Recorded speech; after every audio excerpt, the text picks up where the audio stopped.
तो देखो नारायण, इन बातों को समझ करके अपने को सावधान रखना चाहिए कि जीवन में कहीं थोड़े में फंस करके अपना समय बर्बाद नहीं करना चाहिए। देखो ना नारायण, लघिमा माना बिल्कुल हल्का हो जाना, ये लघिमा की सिद्धि होती है। जो अपने खिड़की से जो प्रकाश आ रहा है, छत से जो प्रकाश आ रहा है, उसमें जी हल्के हल्के मिट्टी के कण उड़ते हैं, उनका तीसरा हिस्सा भी एक अणु परमाणु की हक करना जाता है। तो जो योगी हल्का हो गया, उड़ने लग गया, लघिमा सिद्धि उसको प्राप्त हो गई, तो क्या उसको ईश्वर मिल गया? नहीं नहीं सज्जनों, अभी तो वह काल के एक हिस्से में फंसे हुए हैं, उसको मैं करके बैठे हुए हैं, इसलिए वहां से अपने को हटाना पड़ेगा। अब देखो, प्राप्ति नाम की सिद्धि का भी वर्णन करते हैं। तो नारायण अखंडानंद सरस्वती जी के पास कई संत आते रहते थे। तो एक आनंद नाम के स्वामी जी ने कहा कि मैं पहले आर्य समाज में रहता था, तो लाहौर में रहता था। तो जब पाकिस्तान पार्टीशन बना, हिंदुस्तान पाकिस्तान, तो मैं हिंदुस्तान में आ गया। और आर्य समाजी लोग तो देखो ना नारायण कि मैं सिद्धि विद्धि पे विश्वास नहीं कर रहा था। तो एक बार मैं मानसरोवर कैलाश की यात्रा पर मैं गया, और उन संत ने, आनंद नाम के स्वामी जी ने स्वयं बताया कि मैं यात्रा करने गया कैलाश की तरफ, तो रास्ते में सरोवर की थोड़ी दूर पर हमको मालूम पड़ा कि कई पहाड़ हैं और गुफाएं हैं। तो मैंने जो वहाँ के रहने वाले कुली से कहा कि यह क्या है?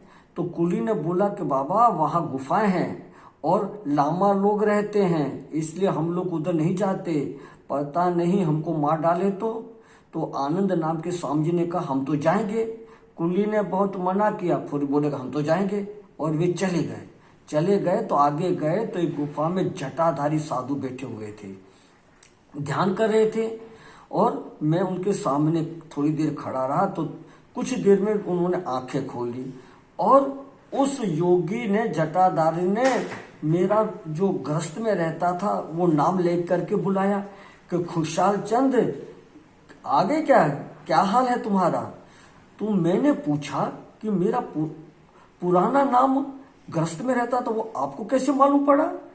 तो उस महात्मा ने कहा कि हम आप दोनों कॉलेज में साथ साथ पढ़ते थे, मुझे योग अभ्यास में रुचि थी, तो मैं पहाड़ों में आकर के यहाँ साधना करने लगा, तभी से यहीं रह रहा हूँ।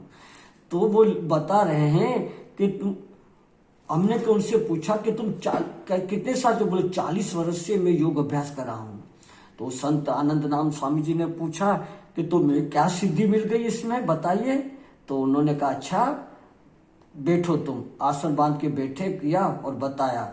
उस साधु ने आसन बांध करके प्रणाम किया, तो महाराज वो उड़ने लगे, और महाराज थोड़ी गुफा की छत में जाके ऊपर लगे, और फिर धीरे धीरे नीचे आकर के बैठ गए। तो प्रणाम छोड़ दिया, पुनः धरती पे आ गए। तो नारायण हमको मालूम पड़ा कि देखो, शरीर हल्का करके ऊपर उड़ जाना होता है। ये एक सिद्धि अगर जीवन में ठीक उतरी तो दूसरी भी सिद्धियां भी ठीक है। तो नारायण उसमें ही फंस करके मत रह जाना। हाँ, कि भगवान कहते हैं कि भाई सिद्धियां तो मैं ही देता हूँ, मुझ में मन लगाओ, सिद्धियों की प्राप्ति हो जाएगी, तो क्या फर्क पड़ेगा?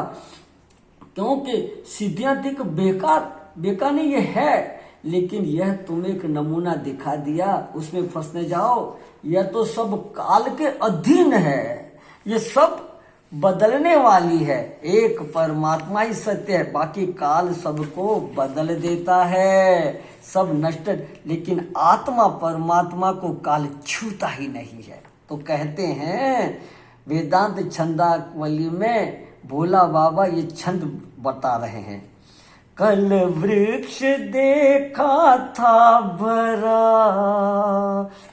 सो आज सूखा दिखता, कल फल लदे थे डाल पर, है आज सब ही लापता।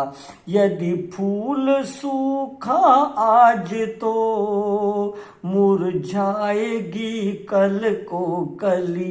सब काल के है गाल में, यह काल है सबसे बली।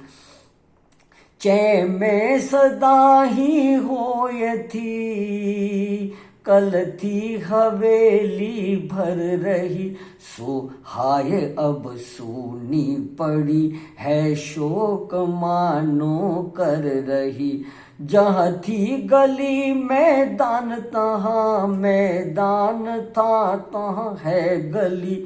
उजड़ी पड़ी बहु बस्तियाँ, यह काल है सबसे बली। देखो नारायण, भूकंप आता है चौपट हो जाता है, और जंगल कट करके नारायण शहर बस गए हैं, शहर बस गए हैं।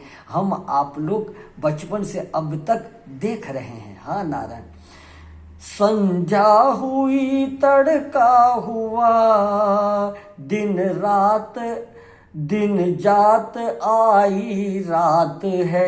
झाड़ा गया गर्मी गई, फिर आ गई बरसात है। जन्मी बड़ी बूढ़ी हुई, फिर देह मरघट में जली।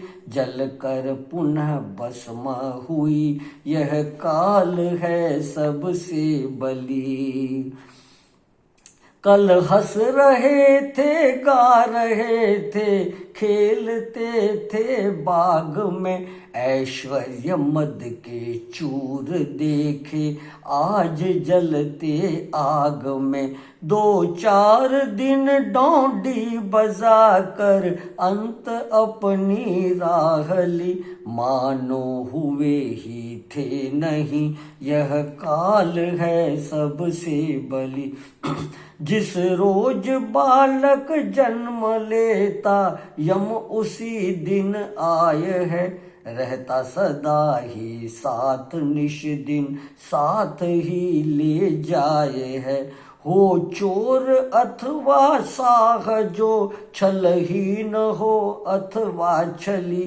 नहीं किसी को छोड़ता, यह काल है सबसे बली। तज राज बन में जाय वर्षों, राम ते फिरते रहे। वनवास में राजा युधिष्ठिर, दुख थे नाना सहे। चिरकाल नल मारा फिरा, भावी किसी से ना टली। होनी सदा हो के रही, यह काल है सबसे बली। तो नारायण, ब्रह्मा हजारों बन चुके, लाखों पुरंदर बन लिए। राजर्षि बहु गणना रहित, महिपाल बन बन चल दिए। महिपाल बन कर चल दिए। रावण सकीरे मर गए, रावण सरीखे मर गए। इस देह की फिर क्या चली, हारे सभी इस काल से, यह काल है सबसे बली। यदि काल खाता अन्य सब, कालेश को ना खा सके। जो काल का हो काल उसके पास कैसे जा सके। तज सर्व भोला, तज सर्व भज कालेश भोला। बात यही है सबसे भली, फिर भय तुझे क्या काल का, कालेश है सबसे बली। काल सबको खाता है, पर कालेश को कोई छू नहीं सकता। तो भैया सबसे बड़ी यही बात है, इन सिद्धियों के चक्कर में न पड़ करके, इसको झूठे से मोखल न समझ करके, ठीक है अपने जीवन में जो जो साधना करते हैं, कि छोटी मोटी संकल्प सिद्धि, इच्छा शक्ति, कोई पहले से मालूम पड़ जावे, होने वाली होनहार पड़ जावे, जो कहें वो होने हो जावे, तो नारायण उसको ही सब कुछ न मान करके भी अंदर उत्साह और जोश करना कि नारायण इतना हो सकता है भजन से, तो परमात्मा की प्राप्ति क्यों न होगी। तो ठाकुर ये चमत्कार हमको दिखा देते हैं कि इसी में तो नहीं फंस जाते हो। अगर तुम इस जैसे कि बेटा थोड़ी थोड़ी बातों को में भी अपने को जोश में आकर के लोगों का बड़ों का छोटों का अपमान करता रहेगा, तो माँ बाप उनको चाबी नहीं देते कि ये अधिकारी नहीं है। देखो ने नारायण, हम आप लोग सुनते हैं कि राजकुमारों को द्रोणाचार्य सबको सिखा रहे थे सब बातें, लेकिन अर्जुन को सब कुछ सिखाया, अपने बेटे को नहीं सिखाया। क्यों? कि यह अधिकारी नहीं है, इनको शक्ति अगर मिलेगी तो उसका दुरुपयोग करेगा, और जो अधिकारी होते हैं वो दुरुपयोग नहीं करते हैं। ऐसी घटनाएं कई हमने संतों से महापुरुषों से सुनी है। तो अधिकारी जब देखते हैं ना, तो नारायण अपने आप हृदय उस पर खुल जाता और आशीर्वाद सहज में निकल जाता है। तो नारायण आशीर्वाद और श्राप देने से नहीं निकलता है, सहज में ही जो संकल्प, उनके अटखेलियां, उनकी क्रिया देख करके महाराज माता पिताओं बड़ों को, गुरुओं को, महापुरुषों का निकल जाता है अपने आप सहज में। तो अपने अधिकार बनने पे ध्यान रखें, छोटी मोटी सिद्धियों पे ध्यान न दे करके अपने साधन भजन सेवा सत्संग ईश्वर की शरण पुकार में लगे रहे नारायण। क्यों? कि क्या सिद्धियां तू चाहता, तुझसे ही सब कुछ सिद्ध है, ब्रह्मांड भर है कल्पना, तो एक सिद्ध प्रसिद्ध है। जो नष्ट को है चाहता वो आप होता नष्ट है सृष्टि से भी श्रेष्ठ तू पर चाह करके भ्रष्ट है। तो नहीं तुच्छ चाहों को ये सिद्धियों की बात सुन करके ठोकर मार करके परमात्मा को प्राप्त करे। नारायण नारायण नारायण। जय राम जी की नारायण।